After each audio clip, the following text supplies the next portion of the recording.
Hello दोस्तों, रूहानी रिश्ते में आप सभी का स्वागत है। दिल्ली, सर्दियों की सुबह, रॉयल हेरिटेज होटल। ठंडे हवा में धुंध की परतें तैर रही थी। कॉरिडोर की लाइट्स पीली चमक बिखेर रही थी। रणविजय के कानों में वायरलेस था और उसके कदमों की ठक ठक मार्बल फ्लोर पर गूंज रही थी। उसके चलने का अंदाज ऐसा था जैसे होटल की दीवारें भी उसकी अथॉरिटी को पहचानती हों। आंखों में हल्की थकान, मगर होठों पर वही बेपरवाह मुस्कान जिसे देखकर लोग अक्सर सोचते, क्या ये इंसान कभी सीरियसली भी कुछ लेता है। बाहर से देखने वालों को लग रहा था कि आज किसी बड़े क्लाइंट की डील पर फोकस है, मगर हकीकत ये थी कि रणविजय का दिमाग कई हिस्सों में बिखरा पड़ा था। टारगेट्स, डेडलाइंस और अनकहे सीक्रेट्स में। इसी वक्त कॉरिडोर की दूसरी तरफ त्रिशा पहली बार अपनी कैंपस इंटर्नशिप के लिए पहुंची थी। हाथों में मोटी फाइलें, कांपती हुई उंगलियां और दिल की धड़कन इतनी तेज कि उसे खुद भी सुनाई दे रही थी। कड़क दिल्ली ठंड में खिड़की से आती सुबह की सुनहरी किरण उसके चेहरे पर पड़ रही थी, पर अंदर से वह नर्वसनेस और एक्साइटमेंट के तूफान में थी। वह रिपोर्ट्स समेटे हुए भागती चली आ रही थी और अगले ही पल फाइलें हाथ से फिसली, कागज कॉरिडोर में बिखर गए और ठीक उसी वक्त रणविजय उससे टकरा गया। पन्नों की सरसराहट, हील्स की आवाज और अचानक हुई इस टक्कर ने हॉलवे का माहौल जाम कर दिया। त्रिशा हड़बड़ाई, लेकिन उसकी आंखों में डर से ज्यादा तज झलक रहा था। त्रिशा तेज, कांपती लेकिन निडर आवाज में बोली, आप जैसे लोग सोचते हैं कि सामने वाला भी आपकी तरह कॉन्फिडेंट और ऑर्गेनाइज्ड रहेगा? दुनिया में सब लोग सीईओ पैदा नहीं होते सर। कॉरिडोर में कुछ सेकंड के लिए सन्नाटा छा गया। रणविजय ने उसकी तरफ देखा और पहली बार किसी इंटर्न की हिम्मत उसकी बेपरवाह मुस्कान पर चोट करती हुई लगी। रणविजय जवाब में हंसता हुआ बोला, और सब लोग इंटर्न भी नहीं रहते। जितनी जल्दी ख्वाबों में उड़ना छोड़ोगी, उतनी जल्दी प्रोफेशनल बन पाओगी मिस ड्रीमर। रणविजय और त्रिशा का पहला टकराव एक चिंगारी की तरह था। न किसी ने सोचा था कि यह टकरार धीरे धीरे एक खामोश मोहब्बत की राह का बीज बनेगा। Royal heritage hotel, presentation hall, 6:30 बजे। कॉरिडोर से होते हुई त्रिशा फाइलें समेटते समेटती रणविजय के पीछे चलती। उसके आंखों में गुस्सा था, लेकिन दिल की धड़कन हर कदम के साथ तेज होती जा रही थी। त्रिशा धीरे धीरे बड़बड़ाते हुए बोल रही थी, एटीट्यूड ऐसे दिखा रहे हैं जैसे यहाँ सब उनके नौकर हों। खुद को क्या समझते हैं ये? रणविजय ने तेज कदम रोक दिए। बिना पीछे मुड़े हुए उसकी गहरी आवाज हवा में गूंजी। रणविजय बोला, अगर बड़बड़ाना ही है मिस इंटर्न तो माइंड योर वॉल्यूम। मुझे फालतू नॉइस पसंद नहीं। त्रिशा ठिठक गई। उसने होठ भींचे, लेकिन रुकी नहीं। वो सीधा प्रेजेंटेशन हॉल में दाखिल हुई। हॉल के अंदर रोशनी हल्की सी मध्यम थी, लेकिन प्रोजेक्टर की सफेद रोशनी पूरे कमरे पर हावी। क्लाइंट्स के महंगी सूट बूट में सजी भीड़ टेबल पर बैठी थी। दीवारों पर घड़ी की टिक टिक हर पल का दबाव बढ़ा रही थी। रणविजय तेज कदमों से चला और सीधे कॉन्फ्रेंस टेबल के हेड चेयर पर बैठ गया। उसकी एंट्री ही कमरे का माहौल बदल देती थी। अथॉरिटी इतनी कि सांसें भी रुक जाए। उसकी नजरें बार बार अपनी टीम पर घूम रही थी और अनजाने में फ्रैक्शन ऑफ सेकंड के लिए त्रिशा पर भी टिक जाती। त्रिशा हाथ कांपते हुए फाइलें क्लाइंट्स के सामने रख रही थी। गुस्से में उसका चेहरा अब भी लाल था, लेकिन अंदर से डर उसकी रगों में दौड़ रहा था। जैसे ही उसने आखिरी फाइल रखी, क्लाइंट फाइल पलटते ही बोहें सिकोड़कर गुस्से में बोले, mister Ranvijay, this is unexpectable. इतनी बड़ी डील से पहले इतनी बेसिक मिस्टेक्स। ये ड्राफ्ट पूरा गलत अटैच हुआ है, हाईली केयरलेस। हॉल में अचानक सन्नाटा छा गया। हर कोई जैसे कुर्सी पर सिमट गया हो। रणविजय की ठंडी धारदार आवाज गूंजी, who was responsible for this file? Trisha के कानों में जैसे किसी ने बर्फ डाल दी। गला सूख गया, उसके हाथ अनजाने में पसीने से भीग गए। कांपते आवाज में उसने हिम्मत करके कहा, आई वॉज जस्ट। रणविजय बात काटते हुए बेहद सख्त अंदाज में बोला, of course the intern miss. अगर आपको काम करने से ज्यादा ख्वाब देखना पसंद है तो दरवाजा उधर है। यहाँ काम की गंभीरता की जगह ना तो सपनों की है और ना ही बहानों की। पूरा हॉल सांस रोके सिर्फ उन्हें देख रहा था।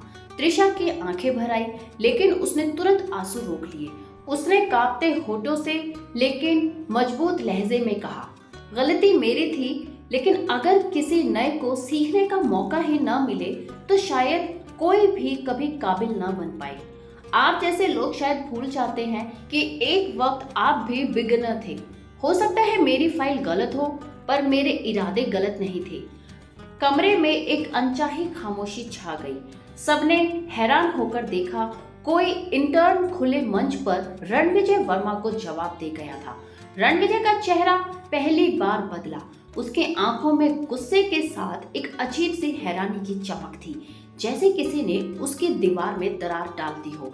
उसने होठ भींचे, पेन घुमाया और बिना कुछ कहे फाइल्स पर झुक गया, लेकिन अंदर कहीं एक चिंगारी जल चुकी थी। हॉल के बाहर प्रेजेंटेशन खत्म होने के बाद रणविजय ने फ्लॉलेस प्रेजेंटेशन देकर क्लाइंट्स को इम्प्रेस कर लिया, लेकिन उसका दिमाग बार बार त्रिशा के उस पलटे हुए जवाब में उलझा रहा। वह हॉल से बाहर निकलते हुए त्रिशा की तरफ देखे बिना बोला, तुम्हें काम और एटीट्यूड दोनों साफ करने की जरूरत है। कल शाम 7 बजे मेरे कैबिन में मिलो, नो एक्सक्यूजेस।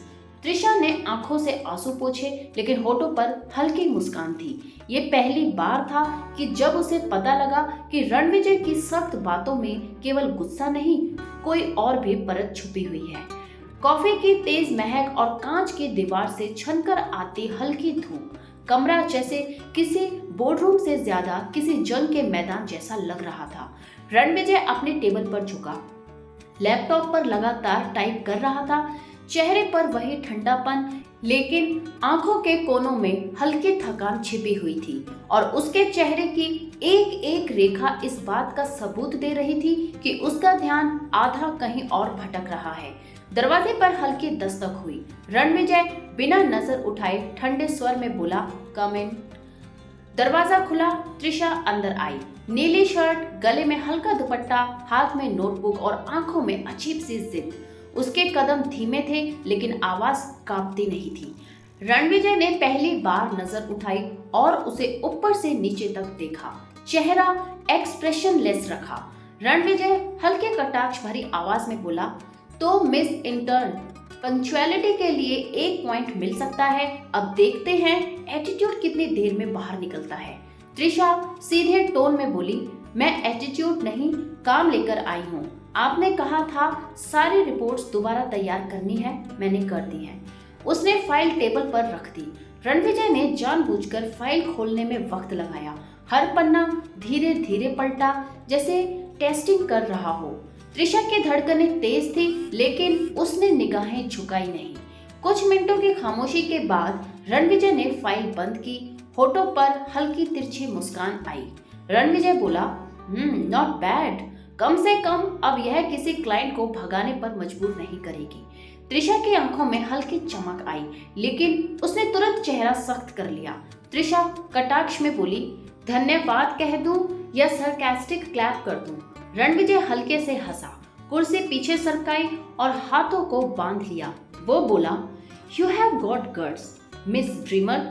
प्रॉब्लम यह है कि गट्स और ओवर कॉन्फिडेंस की लाइन तुम पहचान नहीं पाती। त्रिशा बिना झुके, और प्रॉब्लम यह है कि आप हर मेहनत को एटीट्यूड की नजर से नापते हैं। आपको दुनिया में शायद इंसानी जज्बात की कोई कीमत नहीं है। रणविजय का चेहरा अचानक बदल गया। उसकी आंखों में वो चुभन उभरी जिसे वो छुपाने की कोशिश करता था। उसने नजरें फाइल पर टिका दी और धीमी लेकिन धारदार आवाज में कहा, फीलिंग्स? यहाँ फीलिंग्स नहीं, सिर्फ नंबर्स मायने रखते हैं। रिस्पेक्ट वही कमाता है जो फिगर्स प्रूव कर सके, बाकी सब लग्जरी है। त्रिशा गहरी सांस लेकर कांपते स्वर में लेकिन सीधी नजर से बोली, तो आपके हिसाब से इंसान को इंसान नहीं बस मशीन होना चाहिए?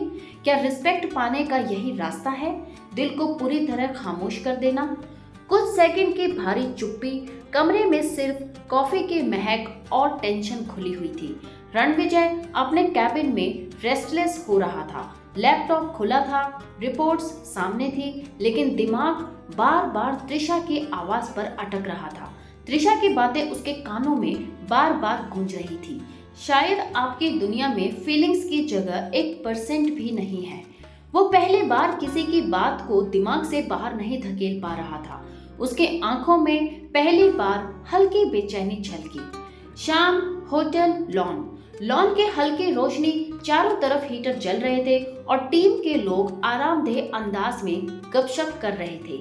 कपों से उठती कॉफी की भाप, हल्के ठहाके और काम के बोझ के बाद का rare casual mood. Trisha corner में खड़ी थी, हाथ में नोटबुक, लेकिन चेहरे पर हल्की झिझक। उसे लग रहा था वो अब भी इस माहौल में आउटसाइडर है। तभी रणविजय आया। उसकी मौजूदगी भर से ग्रुप का टोन बदल गया। कैजुअली जोक्स थम गए, सब इंस्टेंटली फॉर्मल हो गए। एक मैनेजर हंसते हुए बोला, sir, you just missed the joke. We were teasing Trisha about dropping all the files yesterday. बाकी टीम हंसी में शामिल हो गई। त्रिशा के गाल लाल पड़ गए। वह ऑकवर्ड महसूस कर रही थी, जैसे सबकी निगाहें उसके नाकामी पर अटक गई हों। रणविजय ने कॉफी कप उठाया, सबको एक पल तक ठंडी नजरों से देखा, फिर आवाज काम लेकिन धारदार। फनी थिंग्स इज, वही इंटर्न जिसने कल गलती की थी, आज सारे रिपोर्ट्स करेक्ट करके क्लाइंट्स का ट्रस्ट वापस ले आई। शायद इस टीम का असली जोक वो लोग हैं जो सिर्फ दूसरों के मिस्टेक पर हंसना जानते हैं। कुछ सेकंड में माहौल पलट गया, हंसी गायब, ग्रुप अचानक चुप। त्रिशा ने सिर उठाकर रणविजय की तरफ देखा। दिल की धड़कन एक पल को रुक सी गई। ये पहली बार था जब रणविजय ने उसके लिए ओपनली स्टैंड लिया था, लेकिन रणविजय ने उसकी तरफ नजर तक नहीं डाली। बस एक सिप कॉफी का लिया और कैजुअली दूसरे टॉपिक पर बात करने लगा। त्रिशा के होठों पर अनजाने से मुस्कान आ गई। अंदर ही अंदर उसने सोचा, आपको साबित करके रहूंगे रणविजय सर कि ड्रीम्स भी कामयाबी का हिस्सा बन सकते हैं। लोधी कॉलोनी, दिल्ली, रात 9 बजे। त्रिशा का घर। ठंडी हवा में हल्की धुंध फैली हुई थी। अपने छोटे से घर के बैल्कनी में त्रिशा वुलन शॉल ओढ़े बैठी थी, हाथ में गरम चाय का कप, नजरें कहीं दूर आसमान पर टिक गई। आज का दिन उसके लिए अलग था। रणविजय की कोल्ड दुनिया में पहली बार उसे एक हल्की दरार दिखी थी। अंदर से माँ की आवाज आई, त्रिशा बेटा, इतनी देर तक जागोगी तो सुबह उठ नहीं पाओगी। इंटर्नशिप है, कोई कॉलेज असाइनमेंट नहीं। त्रिशा हल्के से मुस्कुराई, चाय का घूंट लिया और मन ही मन बोली, ये इंटर्नशिप मेरे लिए सिर्फ काम नहीं माँ, ये मेरी जिंदगी की सबसे बड़ी परीक्षा है। त्रिशा की डायरी, पहली रात। उसने धीरे से अपनी पुरानी डायरी खोली। नीले पन्ने पर झुकते ही उसके सांसों की बेचैनी शब्दों में ढलने लगी। उसने लिखा, पहला हफ्ता और मैंने दिल्ली के सबसे बड़े होटल में काम करने की शुरुआत कर दी। सब कहते थे टफ होगा, पर ये नहीं सोचा था कि टफेस्ट पार्ट बॉस होंगे। एक ऐसा इंसान जिसके हर मुस्कान में भी छुपा हो तंज का जहर और हर निगाह में चुनौती, जिसके लफ्ज भी हथियारों जैसा वार करते हों। अजीब है, उनकी बातें चुभती हैं, लेकिन दिल कहता है ये गुस्सा सचमुच गुस्सा नहीं है, जैसे इसके पीछे कोई राज छुपा हो, कोई नजर न आने वाला जख्म। वो लिखते लिखते रुक गई, पेन की निब पन्ने पर ठहर गई। उसके दिमाग में वही शाम का दृश्य घूम गया जब पूरी टीम हंस रही थी और उसका मजाक बना रही थी, और अचानक रणविजय की आवाज गूंजी थी। शायद असली जोक वही है जो सिर्फ दूसरों के मिस्टेक्स पर हंसना जानते हों। उसने आंखें बंद की, दिल की धड़कन धीमी हुई, होठों पर अनजानी मुस्कान आ गई उन्होंने नजर भर कर मेरी तरफ देखा तक नहीं था, लेकिन उस पल की खामोशी सपोर्ट मेरे लिए किसी ट्रॉफी से कम नहीं थी। शायद वो कभी मानेंगे नहीं, पर मैंने आज महसूस किया कि उनके सख्त लफ्जों के पीछे भी एक कहानी है जिसे वो किसी को पढ़ने नहीं देना चाहते। पन्ना बंद करते वक्त त्रिशा के चेहरे पर वही जिद उभरी और मैं वो कहानी जरूर जानूंगी। घर का माहौल, ड्राइंग रूम में हल्की सी खामोशी फैली थी, घड़ी के टिक टिक और बाहर से आती ठंडी हवा। तभी पापा अंदर आए। सफेद बाल, माथे पर गहरी लकीरें, एक रिटायर्ड सरकारी कर्मचारी जिनकी जिंदगी की सबसे बड़ी दौलत अब बस त्रिशा का सपना था। पापा गंभीर स्वर में बोले, त्रिशा, हमने तुम में इन्वेस्ट किया है। एमबीए की फीस कोई छोटा खर्च नहीं थी। ये इंटर्नशिप ये बस शुरुआत है। तुम्हें साबित करना होगा कि तुम औसत नहीं हो। औसत चलकर सपना पूरा नहीं होता। त्रिशा धीमी मगर अटल आवाज में बोली, हाँ पापा, मैं प्रूव करूंगी, बस थोड़ा वक्त चाहिए। पापा ने सिर हिलाया। उनकी आंखों में भरोसे और चिंता का मिला जुला सागर था जिसे त्रिशा समझती थी। देर रात त्रिशा का कमरा, बिस्तर पर लेटी हुई वो छत को घूर रही थी। नींद कोसों दूर थी। कानों में रणविजय की तीखी आवाज अब भी गूंज रही थी, मिस इंटर्न, अगर तुम्हें काम से ज्यादा ख्वाब देखने हैं तो दरवाजा उधर है। दिल कसक उठा, मगर उसी वक्त एक और याद तैर गई। नॉट बैड, इस बार रिपोर्ट क्लाइंट को भगाएगी नहीं, बल्कि, और ये सोचकर त्रिशा मुस्कुराई। खुद से धीरे से बोली, आप खड़ूस हो सर, मगर दिल से उतने कठोर नहीं जितना दुनिया को दिखाते हो। अगली सुबह होटल ऑफिस, सूरज की सुनहरी रोशनी खिड़की से अंदर आ रही थी। त्रिशा जल्दी पहुंच गई थी। रिपोर्ट्स को तरीके से सजाया, टेबल सीधा किया, फिर शीशे में खुद को देख कॉन्फिडेंस जगाया। उसी वक्त कॉरिडोर से रणविजय की आहट, वही तेज कदम, कान में वायरलेस और चेहरे पर अथॉरिटी की परत। लेकिन आज उसकी नजर फ्रैक्शन ऑफ सेकंड के लिए त्रिशा पर ठहर गई। रणविजय धीमे मगर स्टिक लहजे में बोला, गुड, एटलीस्ट आज इंटर्न सुबह से क्राइम फेस लेकर नहीं आई। त्रिशा पलटकर तुरंत बोली, और एटलीस्ट आज सर सरकाज़म से पहले एक कॉम्प्लीमेंट देना सीख सकते हैं। रणविजय ठिठका, उसके चाल थम गई। चेहरे पर एक हल्की अजनबी सी मुस्कान उभरी। फिर बिना कुछ कहे वो कॉन्फ्रेंस हॉल की ओर बढ़ गया। त्रिशा वहीं खड़ी रह गई। दिल की धड़कनें तेज थी, होठों पर हल्की मुस्कान और दिमाग में एक सवाल, वो सच में मुस्कुराए थे या मुझे बस भ्रम हुआ? कॉफी की महक, कमरे की खामोशी और उस एक पल की मुस्कान त्रिशा के दिल में हजार सवाल छोड़ गई। क्या रणविजय की मुस्कान एक सिग्नल थी या फिर ये बस एक नया खेल शुरू होने की आहट? त्रिशा के ख्वाब उसे ऊंचाई देंगे या रणविजय का ठंडा प्रोफेशनलिज्म उन्हें तोड़ देगा? भाग 2 कल आएगा, जरूर देखिएगा। पूरी कहानी देखने के लिए दिल से धन्यवाद। कहानियाँ पसंद आती हैं तो प्लीज रूहानी रिश्ते चैनल को सब्सक्राइब जरूर करें और साथ ही बेल आइकन को भी जरूर दबाएं ताकि आपसे कोई भी एहसास छूट ना पाए। आपका प्यार और सपोर्ट ही मेरी सबसे बड़ी ताकत है। इससे मुझे और भी कहानियाँ लिखने की प्रेरणा मिलती है। मैं हूँ आपकी अपनी कहानीकार रूहानी रिश्ते से। हर एहसास, हर रिश्ते, हर कहानी में आपके साथ। धन्यवाद।